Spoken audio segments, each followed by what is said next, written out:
is Julie Boardman. I'm the co-founder and executive producer of the Museum of Broadway.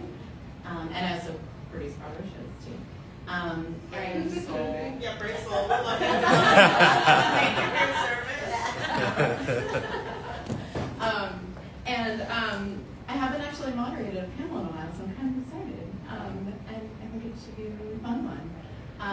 So as part of Women's History Month, and then also in collaboration with our new foundation, the Broadway Legacy Foundation, we've just been rolling out a series of programming. And so make sure, obviously you're here, so you're following and you know how to find us, but we always have new things on social and through our newsletter as well. So without further ado, I'm going to introduce this incredible panel of directors, and we're just going to have a conversation and then we can open it up to a couple questions. Just make sure your phone is on silent so that it doesn't go off in the middle of it. We can take our picture if you want. We're okay with that, I think. Cool. So this is Whitney White, Camille Brown, and Sarna Lapine.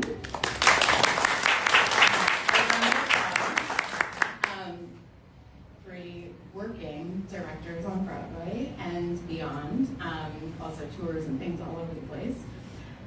So I just want to start, I think, with, and we'll talk about all your credits, I think, as all the stories come out.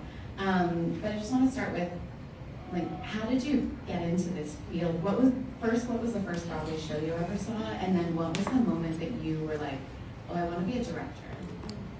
Because I was a performer, and at one point I was like, oh, I kind of want to be a producer. So I feel like everyone has that moment. My gateway drug into, hi, I'm Whitney White, nice to meet you all. Thank you for being with us. The first Broadway show I ever saw was the tour of Les Mis, I think. I loved it so much, and my mother, just trying to be supportive and everything, you know, she was excited with anything that excited me, but I don't think she was prepared for how much I would get the theater bug from that. And then I was a showgirl, guys. I was a showgirl for many moons. And I loved it very much. I love performing, I love musicals, but there was a moment where I just wanted to do more with myself, and I didn't know how.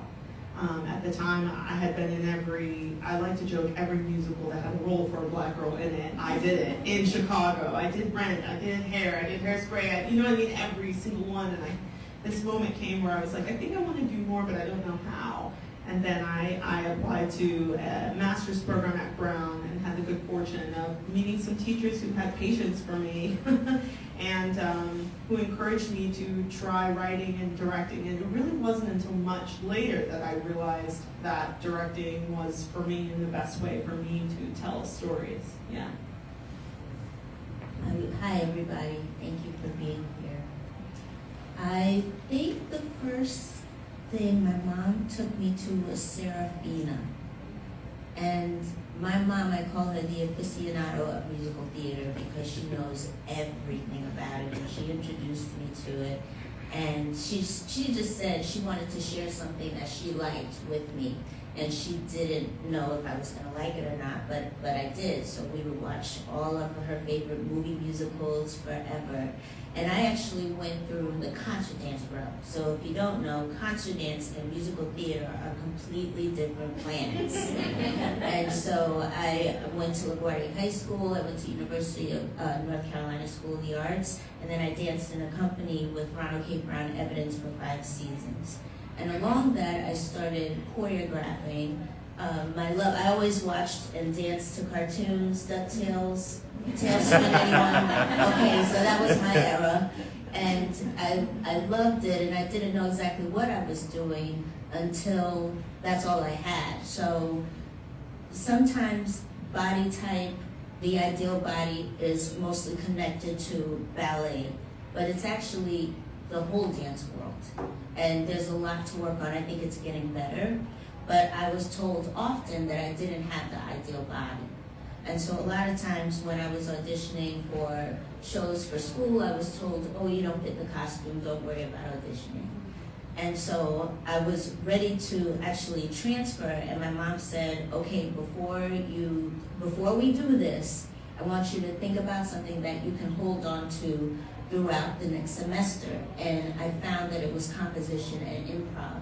And I finally understood that this wasn't a moment. Trish Casey was my first composition teacher, and this wasn't a moment where I was being asked to deliver what was handed to me. I was being asked to create my own voice and my own thoughts. And so I really held on to that and realized that, oh, I don't have to wait for someone to choose me. I can choose myself. And so after that, I started a company in 2006. We're celebrating our 20th anniversary. I'm the artistic director of that. Thank you. And so, as I said, I'm artistic director, so I started creating my own works. And then fast forward, and I was asked to direct the Broadway revival of For Colored Girls Who Have Considered Suicide When the Rainbow Is Enough by Ndizake Shange. That was my first Broadway show as a director. That was my Broadway debut as a director. So that was also very scary, but I was also very proud because the last Black woman who directed and choreographed on Broadway was Katherine Dunham in 1955. Wow.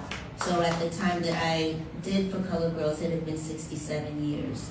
So there's so much that I personally am carrying with me in this. So that's kind of how I said it. Thank you. Hi, thank you for being here. My name is Sarna Lapine, and I had a different route. I was shy as a young person, and I tried dance. I was not a dancer. I can barely count. And I knew I loved the arts, and I had a very creative and artistic mother who supported us in seeing all kinds of things, but I think I was more internal, and I was a big reader, and so my real connection to theater came through literature. And I was so fortunate in high school to have some of the most brilliant and amazing English lit teachers, and my teacher, Annette Arase, was one of the most incredible teachers, and we were doing a unit on like the paintings of Jacob Lawrence, and we were reading Beloved, and she took us as a class, this was public school, she took us as a class to see Jelly's Last Jam on Broadway, produced by my dear friend as well as Nolan's, Margot Lyon, and it was one of the most incredible productions I had ever seen. And it opened my eyes through her class that, the written word could literally like change the air in a room and go out on the street with you and live in your imagination in such a different way. And because I was shy, but also the youngest in my family, I was used to getting bossed around. So when it became clear that I could have a job where I could tell people what to do. And I was 28 years old before I did not study theater. I did not pursue that. I was sort of an accidental theater director. But I actually did it because as shy and terrifying as it was, there were not a lot of women directing on Broadway when I was growing up, or directing in film. And I thought, well, I was working for an organization. I was like a mentor to young women in the juvenile justice system, and they were incredible and always challenged me. Like, I sort of felt like, how can I push young people to like live their dream and be their best self when I'm sort of like hiding in my own life at 28 years old? And it was really through those young women that I got the courage to be curious about directing, and that's kind of how it started. Can you talk to me about the first directing job that you each had? Because I think from what I've gathered, you all kind of did it in a little bit of a different way, which I think is really interesting. You went to school for it. You came from the concert dance world and then worked as a choreographer many times and then became a director.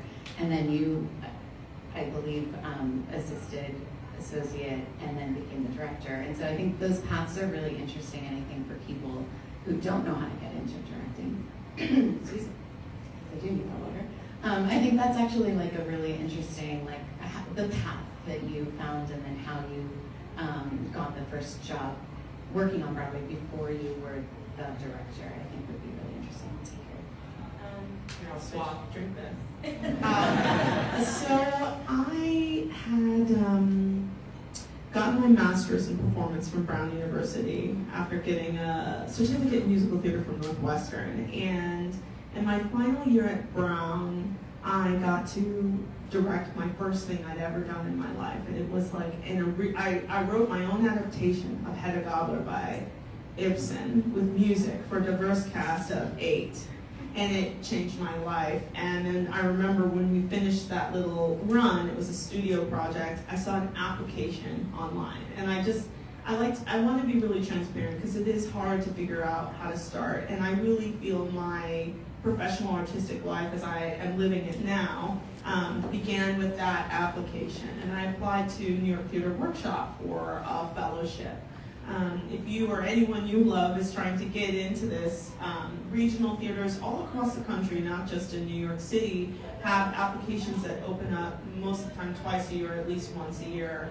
And if you knew how many times I've applied to all of these places, sometimes the same place 1, 2, 3 times, I think it would surprise you. But I applied to New York Theater Workshop, and at the same time I also auditioned for a production of Porgy and Bess that was going to go to Mexico City. And I booked the Porgy and Bess, but I didn't get the directing fellowship I wanted. So I said, okay, back to being a chorus actor for me, nothing wrong with that. Shout out to chorus performers, they're incredible. But then 2 weeks after I got my application rejection letter, a woman on that panel wrote me and said, you had some really shockingly moving ideas about Shakespeare, and I think you should meet this director, and his name is Sam Gold. And I said, I'd love to. And I'll never forget meeting him at a little diner, and he was going to direct Othello, starring Daniel Craig and David Oyelowo.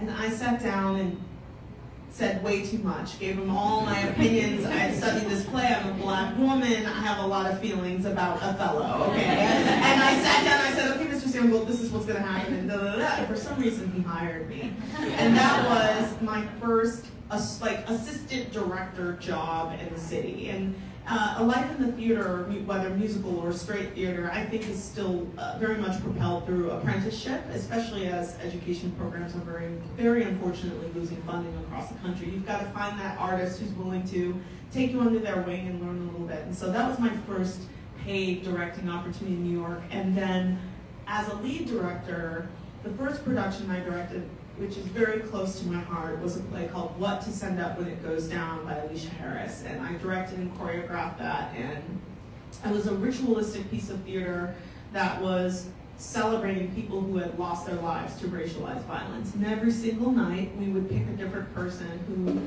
had lost their life to racialized violence, and we would perform this play in their honor. And that changed my life, it really did, because it wasn't traditional at all. It wasn't the kind of play in which you come in and the lights go down and you have to pretend like you don't exist while a bunch of people pretend like they're in a different world on stage, you know? It broke all these boundaries, and yet we found an audience. And that reminded me that like even your weirdest, wildest dreams are possible and can find an audience. And then just fast forwarding a little bit, my first production I ever directed on Broadway was Jaja's African Hair Braiding by Jocelyn Theo at Manhattan Theater Club. And at the time, it was the first piece of a new play premiering on Broadway cold, and the last time it had happened was a play called Mudbone at Lincoln Center in the 30s, I believe, with Langston Hughes and Zora Neale Hurston. So again, we have a lot to work on in this business, but that was my first job. But I will be transparent, to get to that first Broadway job, I directed as much regionally as I did in New York. I did plays in Florida, in North Carolina, in Ohio, in Connecticut, in Boston, in Los Angeles, like all over, and New York. And I do believe that being a robust career as an American artist means that you work as many places as you can, and no audience is better than another audience. I'm from the Midwest, proudly, so I'm often working abroad in Europe and also throughout the country, and I don't think that I would have the career directing on Broadway that I have now if I didn't get to know so many audiences across our country. Yeah, so that's my story. So I'll start in 2011 with Georgiana Pickett, who was the executive director of 651 Arts and Baryshnikov. She sadly passed away last year. But as I said in the beginning, they're two different planets, musical theater and concert dance. So I was already working as an artistic director for my company. We were starting to tour, but I didn't know how to get into musical theater, because my mom and I had loved it for so long, but it's almost like 16th century oak. How do I get through this? So I was talking to Georgiana, and she said, well, why don't you start speaking it into existence? So when you're telling people about your choreography at the end of the show, also say, and I'm also pursuing a career in musical theater. So I said, okay. So I started doing that. And I got an email from Daniel Alkin, and he asked if I was interested in coming to see a reading. And I thought, okay, this is great. First step as a choreographer. And I went in the room and I saw other choreographers who had clearly more experience in musical theater than I did. So I just assumed, okay, this is a great first step. I'm really excited to be here. Boom. So he asked me for an interview. And he said that he actually chose me for the role. And before that, people had been telling me, oh, in order for you to do this, you have to be an assistant choreographer first, then an associate choreographer. And I received all that information. So I wasn't expecting to get the role. And he actually gave it to me because he said he found that my movement and my choreography that he'd seen was so theatrical that it lended itself to musical theater. So I was really excited. And one day while we were working on the show, he said, you know, if I couldn't do this, you could direct this show. And he said, of course, it would be a different kind of show because we're different people, but you could do this. And this was in 2011. And so I continued to work. My first Broadway show as a choreographer was A Streetcar Named Desire in 2012. And through that, I did many off-Broadway shows. The next Broadway show I did was Once on This Island, and that was in 2017. And then I did Choir Boy with Tripp Coleman. And then I was asked to do For Color Girls as a director. And I was freaking out to my friends and my community, like, I don't know what am I supposed to do? I don't know. And they said, Camille, you have done this. You have been doing this. You have been a director of your own company. And so this is different. This is a different arena, but you know what this is. And just enter it through your way. Because I found myself very, very self-conscious because I knew I didn't go to school for it. You know, I didn't have that pathway. But I was told and encouraged to build my confidence in what I do know and the rhythm of dance. And how the rhythm of dance is very much like the rhythm of language. And how do you use language and text together? So that's how I got to it. Sorry, I'm absorbed. I feel like talking. I'd rather listen. I will go back to, I was living in Seattle in the early 2000s, and I was a terrible waitress at kind of a new club, and I was trying to support myself while making my first documentary, because I actually always thought I wanted to be a film director. And it was very hard to scrape the money together to do it and to put all the pieces together. I guess there was a lot of producing involved in that. But one piece of advice I've always gotten throughout my career, and I think you've both spoken to this, is make your own work. Because if we're not getting hired, if people don't see us, we have to make our own place and make our own way. And inadvertently, I was doing that by making this documentary. And through the work I did with young women in the King County juvenile justice system, someone sent me to this arts organization because no one wanted to work with the older kids. And the government had given a contract to work with kids 18 to 21 transitioning out of the juvenile justice system. Unfortunately, there were a lot of very large young men who were Samoan gang members, and I walked into the room and they all screamed, "Hey, Shorty!" And we started kind of a conversation about telling our stories. And so I started teaching for this organization, Arts Corps, and through that somebody said, "Hey, you should meet my friend Laura Penn, who runs the Intiman Theater. She could use you in the education department." And I thought, I could really quit this job waiting table, so I'm gonna give Laura a call. Not knowing anything, I did not know much about regional theater at that time, even in Seattle, unfortunately, which was a great town for it. And Laura, turns out, was very busy, and so it was hard to get her on the phone. But when I did, and she invited me into her office, Laura Penn is now the head of the SDC, which is the Stage Directors and Choreographers Union. And she really is one of my friends and mentors, and absolutely the first person who gave me a job in the American theater. And neither of us knew what I was gonna do, but I just thought, "You're cool, this place is cool, I'd like to be here." And so we kind of made it up, and I said, "I can only work part-time, I'm still working with the teenagers, and I gotta finish this documentary." So she made up a job for me called a Community Programs Associate, in which I would look at the themes of the plays for the season and create programming for the audience to talk about those themes, like art exhibits and writing workshops. And we got Bill Gates Sr. to come in and talk about the estate tax. I know it sounds so glamorous, but he was actually kind of an incredible guy. So it was very cool. And through that, I met the artistic director, Bart Scher. And because I was making a documentary, I started thinking, maybe I want to be a director.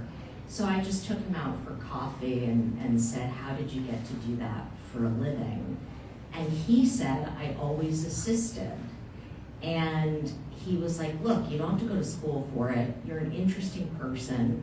You do all these weird things, like you rock climb and you take people on glaciers." And he was like, "I can't teach you how to be an interesting person, but I can teach you the rest. And if you can get yourself to New York in the spring, I'll get you a job on my first Broadway show at Lincoln Center Theater. You can be my assistant." So I packed up my little Subaru and I left my film with my editor friend, Megan Griffiths, and she was editing away. I drove cross country and I slept on floors. And my first Broadway show was Bart's first Broadway show, and it was The Light in the Piazza at Lincoln Center Theater. And I was like, "Oh, this is pretty cool. Maybe I'll stick around here." And I actually applied to graduate school for film. And so while Bart had to run back and run his theater in Seattle, and I got into film school at Columbia, and I decided to go. And I had to drive back cross country and get my film and get my stuff and come back the next day and start school at Columbia, and I start grad school. And it was very weird. I was suddenly in a room with a lot of 22-year-old boys who liked talking about gear. And I thought, "Oh, I don't belong here." And Bart called, and I was like, "Oh, thank God." And he goes, "Listen, Andre wants me to come back and do another project. I need you. Can you join me on Awake and Sing?" And so my next Broadway show was at the Belasco, and it was Clifford Odets' play, Awake and Sing. And that was just a magnificent experience. And then went on to do South Pacific and Women on the Verge of a Nervous Breakdown. And as Whitney was saying about America, as an assistant and associate director, I have taken out 3 national tours, and I have worked in every state in the country and almost every province in Canada, worked in Japan, and you really come to understand the meaning and importance and value of theater in this country. And to be able to tour these shows that started here in New York to all these places and meet these audiences was life-changing, for sure. It's so fascinating. I think, part of it is just you say yes and then you kind of figure it out and what opportunities present themselves. And a lot of this industry, community, or whatever you want to call it, is through relationships that you build and, say all the different people you've all just, mentioned that gave you guys the first chance of actually, getting to do what now you're doing as your life's work at this moment, because who knows what the future holds is really exciting. I feel like a lot of times people think that you're just supposed to kind of be on this path like this, and I think life kind of takes you all over the place, and who knows what happens. Then make it work, making it up. The Museum of Broadway most certainly wouldn't, exist if not for this kind of thing, and then just, it's a good idea, let's figure it out and make it happen. So it's got a similar, kind of thing, and a drive, I suppose, towards, what the goal is. So I think, I'm curious about your inspiration and where you find new projects, and are you initiating them now, or is there a certain, audience reaction that you're looking for with to, change hearts and minds, or is it more escapism, or is it more, there's a lot of different types of theater. We can go in a different order. We want it to be first every time, maybe, if you want. But yeah, just kind of what kind of projects inspire you? How do you choose projects, or and what sparks your creativity? I guess it's a lot of questions. Take whatever one you want. I'm just going to start by saying, however much experience you get, there's a huge shift in our culture right now. I don't know if anyone's picked up on it. But the way that it affects the arts is quite terrifying and complicated, and also I think as women in leadership roles, also specifically as women of color trying to forge new ground, it's the challenges sort of grow with the successes, I think. It's not like you get to a place and it's I'm here. I just spilled, you can see I spilled coffee on myself, talking with my hands. I hope I didn't get you. But I think that one of the things that's been really tricky is getting to a place of doing commercial work on a large scale, and the shift in the relationship between producers and directors and creative teams. And I'll just speak for myself and just say, this area needs development and fostering. And I don't, I'm like your 3-year-old, Whitney, I swear. Sorry everyone, it's a typical day in my life. Did you get that for the live stream?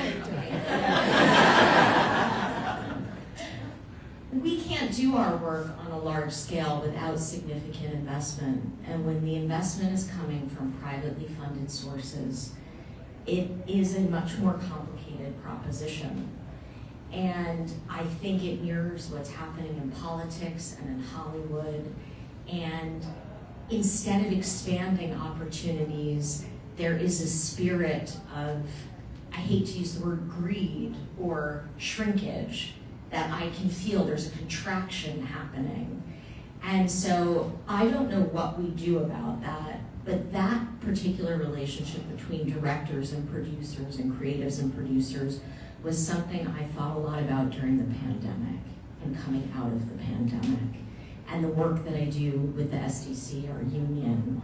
And a lot of what motivates me today is figuring out a new business model to get work that is driven by creativity, that is driven by women, that is driven by new voices, without the sort of oversight of, dare I say, like a colonial mindset of overseers with an influx of cash who want to force your hand in making the work that you make.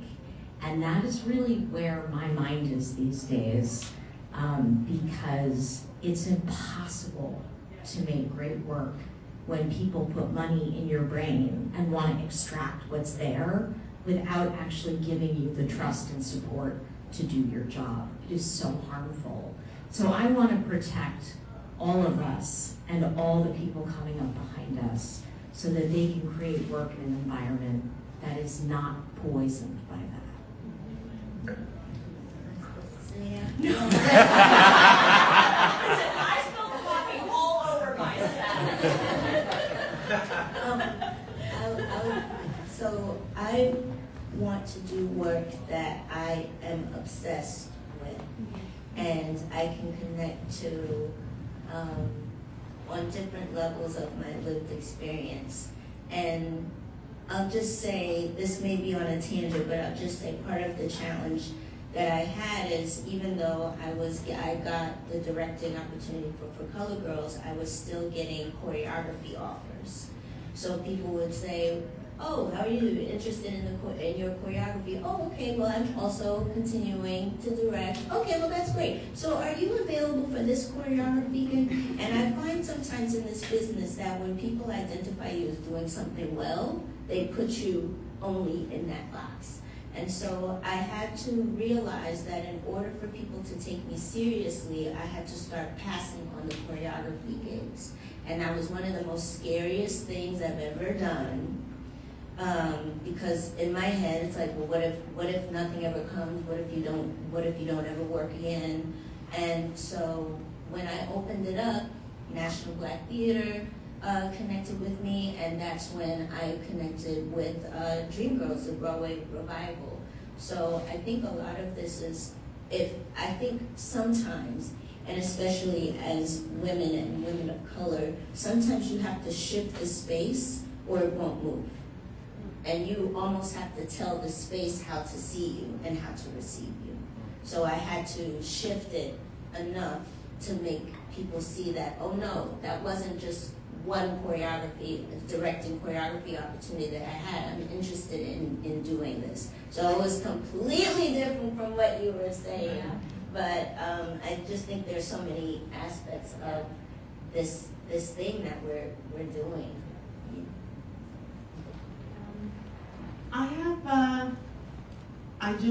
I need to be able to feel something. And that's how I'm picking my projects. If I'm alone and honest with myself, before people start telling me what I should do, before people start influencing rather in terms of, oh, well, this is important because of this team member or this career thing or this financial thing, right? It's like a pyramid of things that, entertainment is a business and theater is a part of that business. But I try to review material twice before I decide, is the thing I've been practicing my whole career, and I'm not going to stop that. So if it's a musical, that means a complete listen through and read through of it twice. And if it's a straight play, that means reading it twice and usually writing out my thoughts about it twice.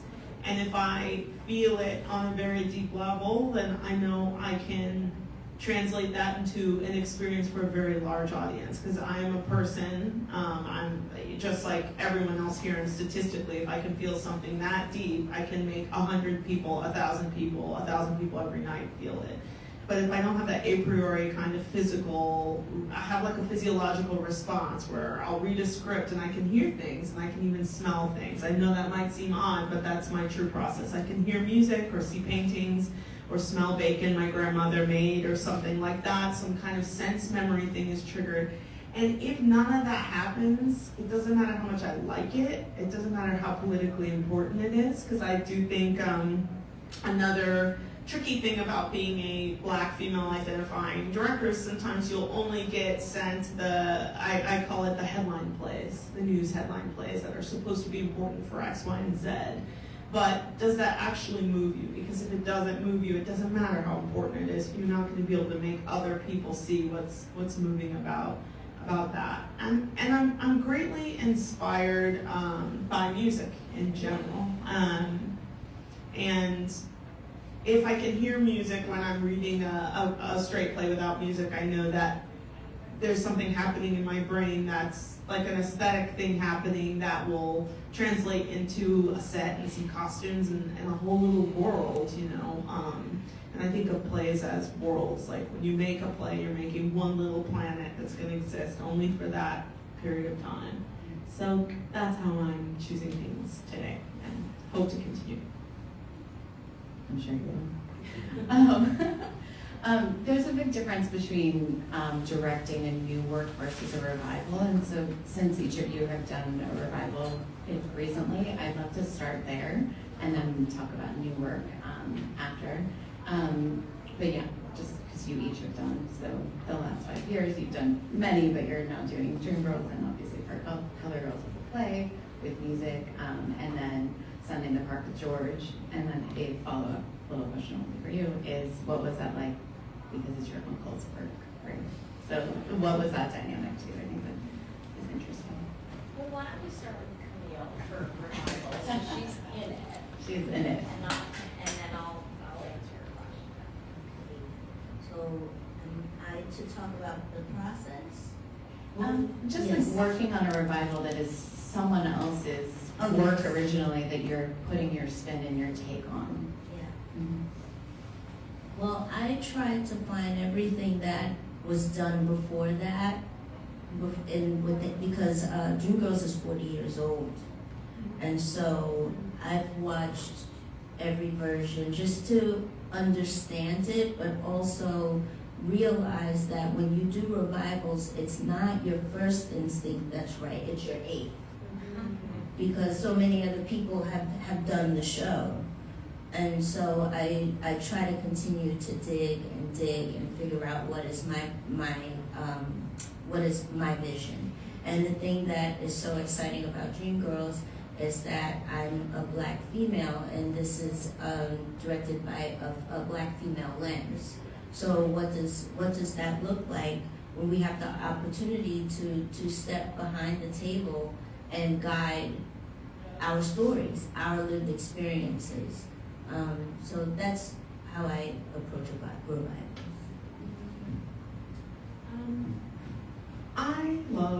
I prefer to call them classics as opposed to revival. That's my own personal thing. And I really enjoy breathing new life into something that already exists. Whether it was the last 5 years or like Shakespeare. Like I work on a ton of Shakespeare too. And I think that the tricky thing is there is a politic around who is able to revive what. And that's a really complicated thing, especially in the US. Whereas when you go to London, it's very common for directors to do a Medea, to do a Shakespeare, to do an Ibsen. Whereas here, if you even look at Broadway stages the past 8 seasons, I can name maybe 2 women who have done, 3 women. It's a very rare thing that a woman is able to revive anything at all, let alone a musical. So we are sending with so much love and excitement, and I can't believe that she's going to be doing this. It's going to be the event of the season. We're all going to have to go. Miss it. But I think what I learned from the last 5 years is something that I know so well and love so much. Like my lens on it as a Black woman is very controversial to some people. Even if I can read the sheet music and know more about what the music's actually doing on the page than their idea of what it is. So the politics of who gets to tell what story, I think, becomes deeply in the focus on classics and revivals, and that's something I'm learning about and will be contending with, because I reserve the right to do classics and revivals, and I'm a human being. I am a Black female human being, but I'm a human being, and so therefore I should be able to have an opinion on human stories, you know what I mean? And that's my opinion of it. But I love revivals, because when you get to revive anything, you get to celebrate a history that we all share. Like Les Mis was my gateway, you know what I mean? And that's the fun, nerdy, annoying thing about theater, is all of us, we could probably do Les Mis right now. We might just be like, okay, you're gonna be so-and-so, you're gonna be this, you're you know what I mean? We could do that show, and that's because that show exists in our collective conscience. And that's really cool. So anytime someone revives anything, we're like putting the defibrillator into our collective conscience and affirming a history that we all share. So that's why I love them, and I'm really excited that we're all thinking about them. I think to piggyback off what you were saying in terms of being a Black female and what that means, I didn't direct Gypsy. George C. Wolfe directed it, and I choreographed it. But I found that in doing that show, I got to see people's bias. And, oh, you're doing Gypsy? What are you going to do with that? Oh, that seems like a stretch for you. People put you in boxes. And so I also, well, yeah, that's another conversation. But but you know, it's very hard when you are placed in something and people refuse to or deny that you have the ability to grow and move in other directions. So I've also found that very challenging too. If it's a different genre that I choose to go into, a lot of things about what people thought I could do or thought I couldn't do are revealed.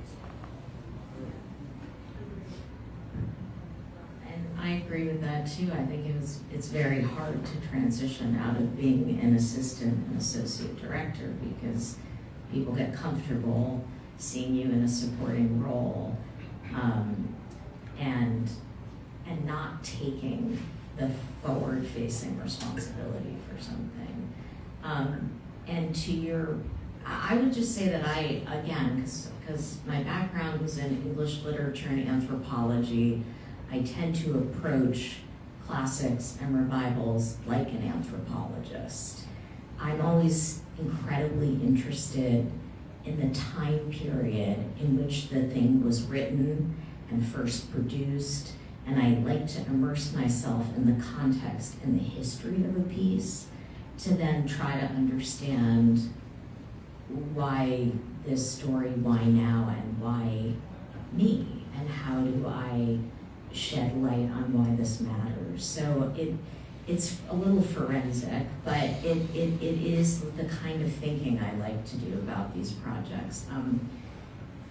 The truth is the history of Sunday in the Park with George is odd, and how I ended up directing it is odd, and I realized that only I know that story. So it's always a little bit jarring when people ask me about it because it's a little hard to explain how it came about, but it didn't come about by me saying, I'm dying to do this revival.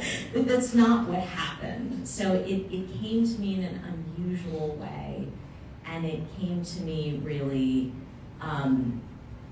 to support and help James Lapine, who's my uncle, who was putting up his revival of falsettos at the same time that City Center asked him to do this benefit of Sunday in the Park with George, and he said, I just can't be in two places at once, so I need help.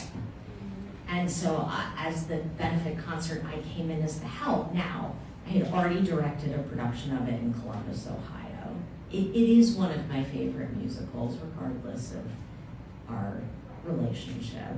And James can be intimidating, even though we're related. He can be very intimidating, and it wasn't always my preference to, work with him because we still have to have Thanksgiving together.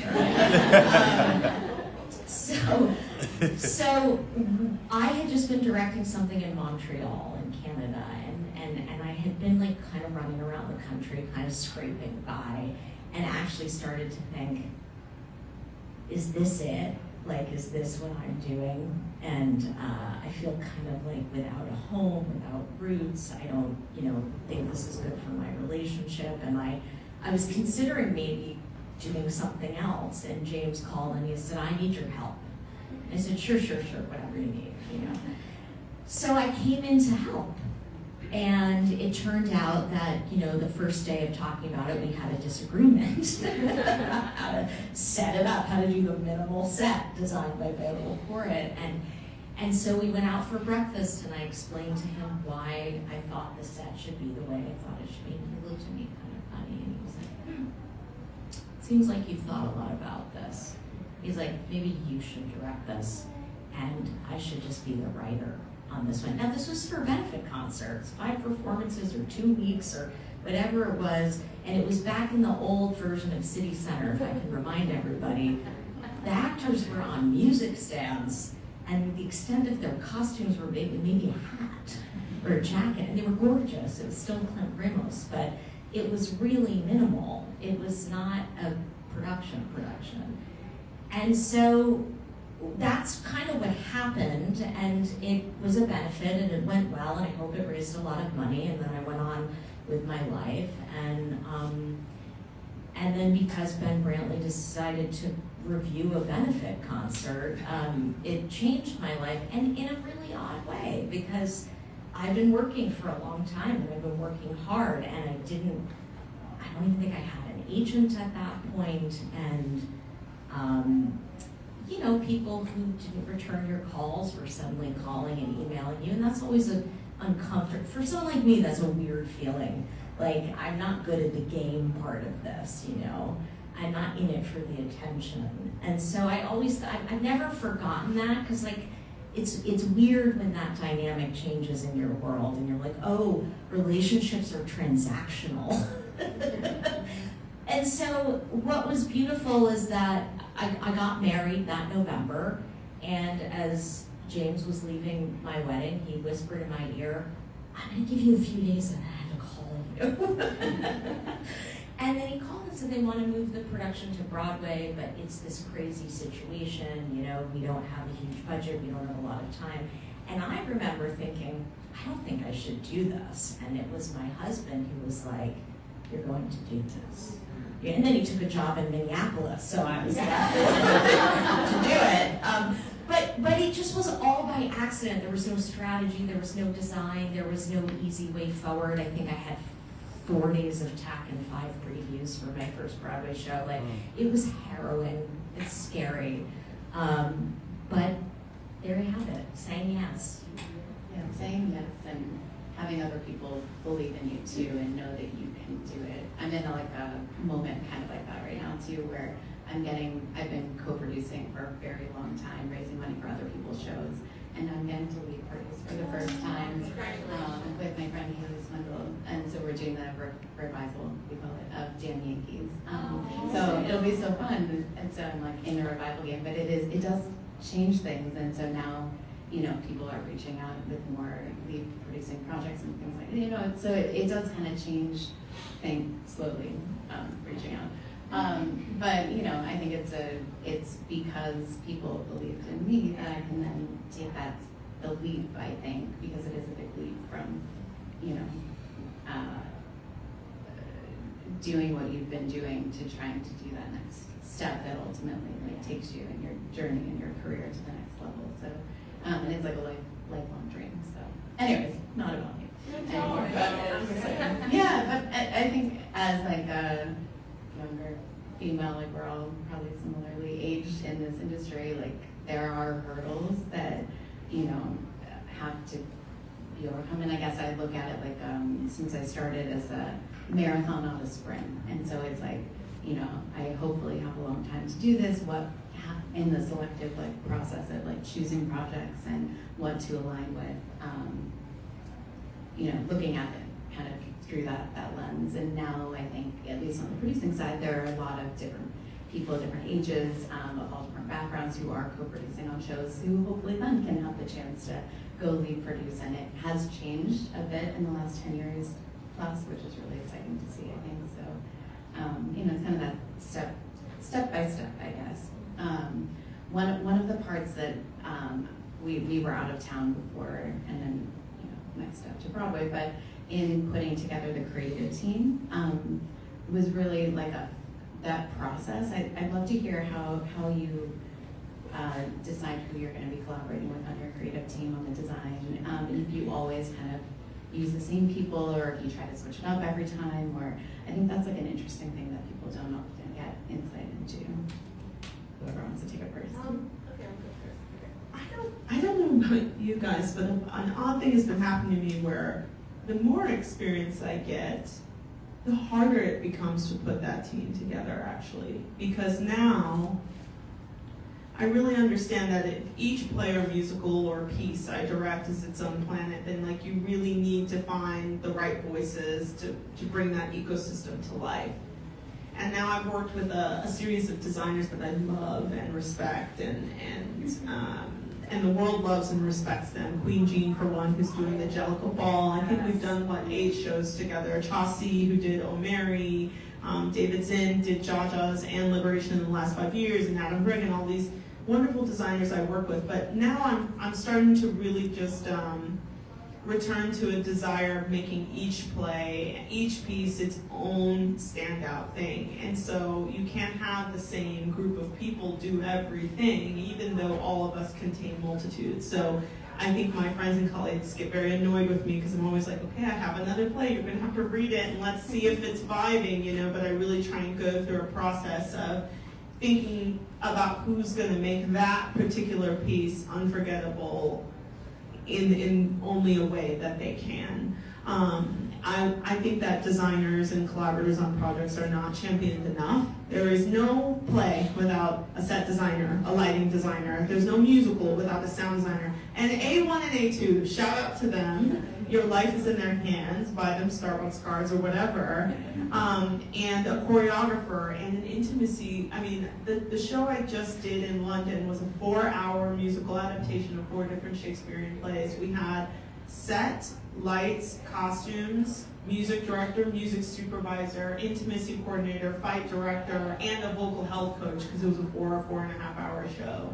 So, and a stage manager. So every day I was managing a team with these 9 people, and it was intimate. I needed these people in order for the show to work. So putting them together was like a very detailed process because you want to find people who have the goods, can fill in the gap. I'm always looking for people who can fill in the gap of my own understanding and expertise. I humble myself besides the fact that I don't know everything about everything, and I don't want to be the person with the best ideas all the time. That's not a good thing because there is a limit to your imagination, actually, and you need to interact with other people who will break past your limitations and vice versa. So that's a long answer, but these cherished team members, as a director, you can't do anything without them. So they're really integral to the success of any work. Working with. That all resonates. I'll talk about a relationship I've had for over 20 years with the set designer Makiko Suzuki McAdams, who's Michael Jurgen's longtime associate designer, and I met Makiko on the Light in the Piazza, and she is just one of my most important collaborators in the sense that she sort of gave me the courage to keep going and to become a director, to step out of being an associate, but also she and I, there's a way that we work together and dream together about these shows that is kind of, we have a shorthand, and I don't know, it's one of my favorite things about working in theater is working with her. And I can't really explain it, it's unlike any other relationship I have in my life, but she's literally my other half when it comes to doing this work, and it always starts with her. And I always consult with her about who the other designers are that should be on this particular show. But my sort of dreaming on the space and the world starts with Makiko. Let's open it up for a question from the audience. Does anyone have a question they want to ask? Oh, so we can sit here and talk all day long, I think. Yes. Hi, my name is Tizlarm Bowie. I'm a choreographer. I've had some success, but I just wanted to, right now I'm in a space where I don't really know what's going on. So I wanted to just ask if there was ever a point in your career, you guys have accomplished so much, but where you where you were in the midst of it and you really didn't know what was happening and like the journey to getting through that, and then like what happened. I'm just like curious about that. Yeah. First, I just want to uplift, like, that's a really challenging place to be in, and like, but it's a great one to be in because it's a moment where anything is possible still. Because maybe past things you probably have figured out might not be serving you anymore, and you might have ambitions for other kinds of things. And for me, what was really a lifesaver to me when I was in that position was actually starting to work with students again. Because this thing Camille said, they want you to succeed. You reminded me of this thing. I went and I did a job at SUNY Purchase. I'm a huge fan of SUNY Purchase. And I worked with some undergrads who were not theater majors. And it was very interesting because the head of the program was like, well, you're not getting our majors, but and I said, oh, I don't care. An artist is an artist is an artist, and these kids come on time every day. So starting to work with young people, because you might not realize it, but you might have the answer someone else is looking for. And having that moment of mutual service will inspire you, and also it's a great way to make money and stay creative. So I highly recommend, getting with youth groups, undergrads, grads, or even summer programs. I did a summer program. I directed things at Juilliard and Princeton and NYU and Brown and my college and you know what I mean? Like, I can't underplay enough how many students I worked with, and that is what inspired me, because the young folk, they want to be there, they have these talents, they have good knees, and you know, ideas with these young people with good knees, you know what I mean? They're serious, you know? Yeah. So I just would encourage you to, if I may, I would encourage you to cold write people and say, hey, I'm available. Do your students need a workshop? Do they need a seminar? Is there a program? Is there places like Northwestern, they want their students to pair with artists at all ages. Are you willing to travel yourself? I just think that when you feel lost, sometimes looking at people who are coming up, inspiring them will help you inspire yourself and keep your bills paid. Yes, yes, thank you. I just want to tag on to that. As you write to people and show that you're interested, make sure that it's specific to that person or organization, because it's easy to tell what is a cut and paste from people that are interested. Hey, I'm interested in doing this. Hey, they kind of all have the same language. So just make sure your language is personable and also is intentional. So then, it's great that you're connecting with them, but how you connect with them too. Yes, thank you.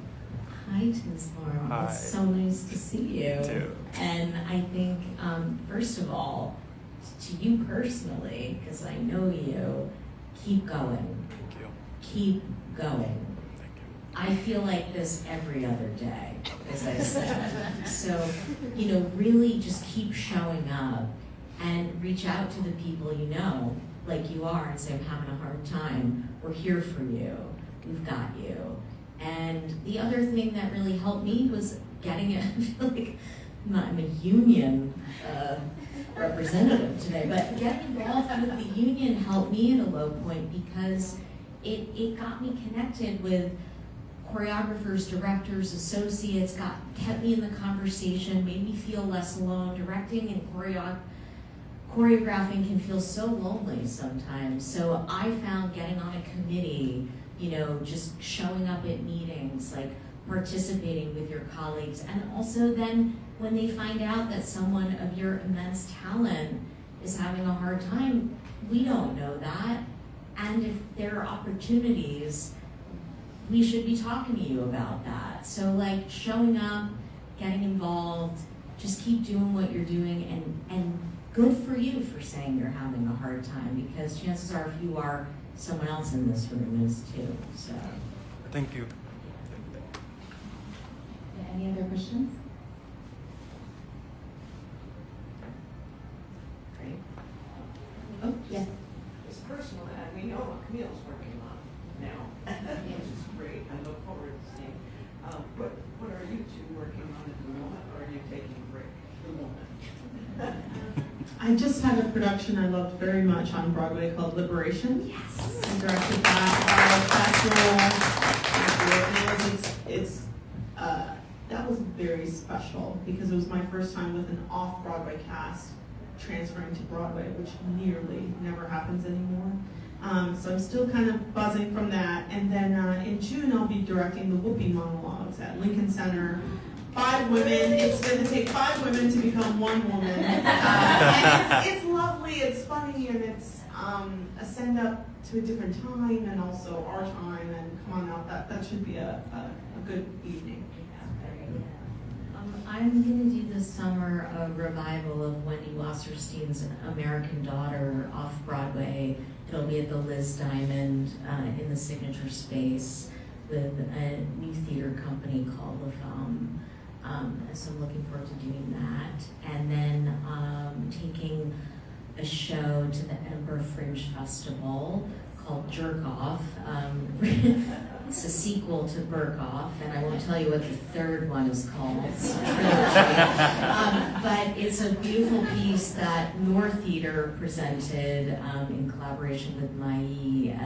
We just did a workshop, and we're going to go to Edinburgh in August. Nadia Manzoor wrote and is starring in it. She's incredible. And then I'm sure, like everyone else, just putting together other things that haven't found their home just yet. Thank you so much. This was so inspiring, and just to get to know you a little better and to share your stories, and it was really wonderful. So thank you for taking